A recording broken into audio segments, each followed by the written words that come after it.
NDA में जाने के बाद नीतीश कुमार को 5 बड़े नुकसान हो सकते हैं। 5 बड़े नुकसान क्या हो सकते हैं वो भी हम आपको बताएंगे। आप मेरे साथ बने रहें और पूरा देखें।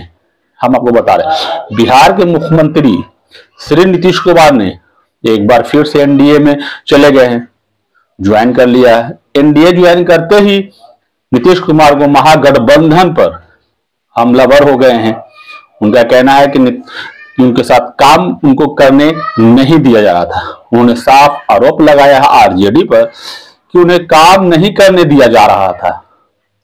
ऐसा तो कहीं नजर नहीं आ रहा था बिहार के लोगों को, हम लोगों को इस तरह का तो कहीं नजर नहीं आया। इसलिए लगातार गांधी मैदान हो या कहीं भी हो, नौकरियां बटी, बहुत सी चीज घोषणाएं हुई, इस तरह का तो लगातार कार्य हो रहा था। लेकिन नीतीश कुमार का यह आरोप है कि आरजेडी उन्हें काम करने नहीं दे रही थी।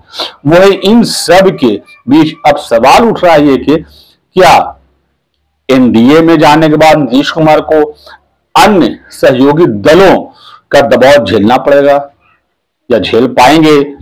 बिहार में एनडीए और जेडीयू की नई सरकार बन गई है। पलटी मारते हुए नीतीश कुमार एक बार फिर से मुख्यमंत्री भी बन गए हैं। जो उनका मुख्यमंत्री पद छोड़ के मुख्यमंत्री बनना है बन गए हैं। वहीं भाजपा की तरफ से सम्राट चौधरी और विजय सिन्हा को उप मुख्यमंत्री बना दिया गया है। उप मुख्यमंत्री बन गए हैं सम्राट चौधरी और विजय सिन्हा जी। अब सवाल उठता है कि इस गहमा गहमी के बीच जो मुख्यमंत्री जो विजय सिन्हा उप मुख्यमंत्री बनाए गए हैं, सम्राट चौधरी उप मुख्यमंत्री बनाए गए, इन गहमा गहमी के बीच अब सवाल उठ रहा है कि क्या नीतीश कुमार को एनडीए में जाने पर नुकसान हो सकता है। चलिए वो हम आपको बताते हैं, जो पॉइंट आपको हम बताने जा रहे हैं कि क्या 5 पॉइंट है जो नुकसान हो सकता है। चलिए 5 पॉइंट जो है समझते हैं कि एनडीए के साथ जाने पर नीतीश कुमार को कौन सा 5 नुकसान हो सकता है। एनडीए में जाने के बाद नंबर 1 आपको हम बता रहे हैं, एनडीए में जाने के बाद नीतीश कुमार को लोकसभा के साथ समझौता, जो लोकसभा चुनाव होने वाला है उसमें सीट के लिए समझौता करना पड़ सकता है।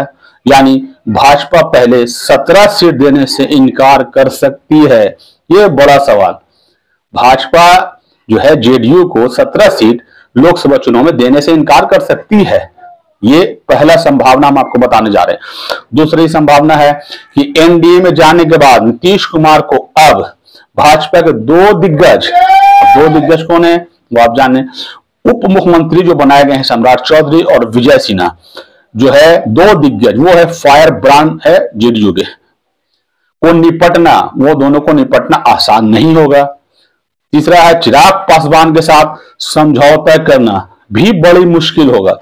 इसलिए क्योंकि चिराग पासवान लगातार खुलकर नीतीश कुमार का विरोध किए हैं, खुलकर उनके खामियां जो है वो लगातार बिहार की जनता के बीच पहुंचाए हैं। चौथा है लोकसभा चुनाव में मुस्लिम वोट बैंक का नुकसान झेलना पड़ सकता है।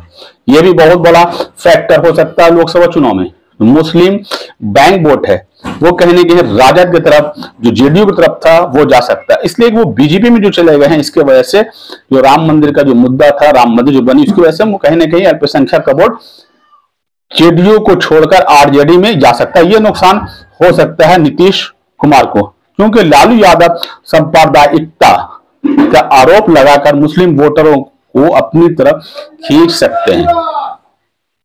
राम मंदिर बनने के बाद राम मंदिर बनने के चलते भी मुस्लिम वोटों का नुकसान हो सकता है, क्योंकि अब जेडीयू राम मंदिर का समर्थन करने से नहीं हिचकिचाएगी। इसलिए वो बीजेपी के साथ है तो जेडीयू राम मंदिर का भी अब कोई भी हिचकिचाहट नहीं होगी। बीजेपी और जेडीयू दोनों को जो 17-17 का जो फॉर्मूला है उससे पीछे हटना होगा।